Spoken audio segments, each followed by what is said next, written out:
I'm Christiani Pitts, and I am so excited to honor, applaud, and give all the flowers to the amazing Patina Miller. She was my first person I saw in theater that was doing exactly what I wanted to do, and it was so affirming. When I was looking at her in college, it was really just from a place of like, just pure fandom, right? I'm just like, she's incredible, she's doing all the things, and she's making it look easy.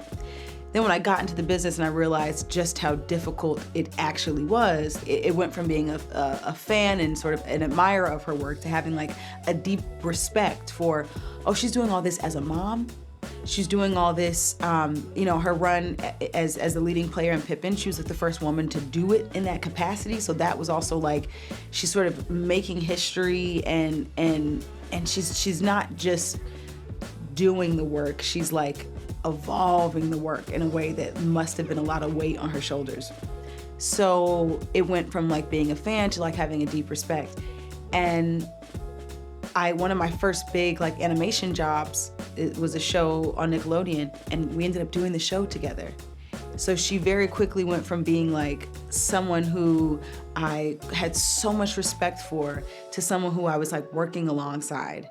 And that changed everything. It was so affirming for me. It felt like, oh, okay, you're really doing this. And manifestation is real and is powerful, because while you were looking to this person's artistry as like a guiding light, you were putting in the sphere the type of work that you wanted to do, and then it sort of happened like that. And then someone said, you realize you were actively someone's Patina Miller in their world right now, or you were actively someone studying your work, and I don't think about it in that way. That's really, really exciting. And it makes me feel like I want to live more authentically. I want to be bolder in what I'm doing so that people are aware that it's not as easy as it looks. You know what I mean? Like that it does take a lot of work and time, and there are going to be a lot of mistakes. It just is really, it's exciting, and I feel the responsibility of like, live authentically and really show up, because it's not just about you.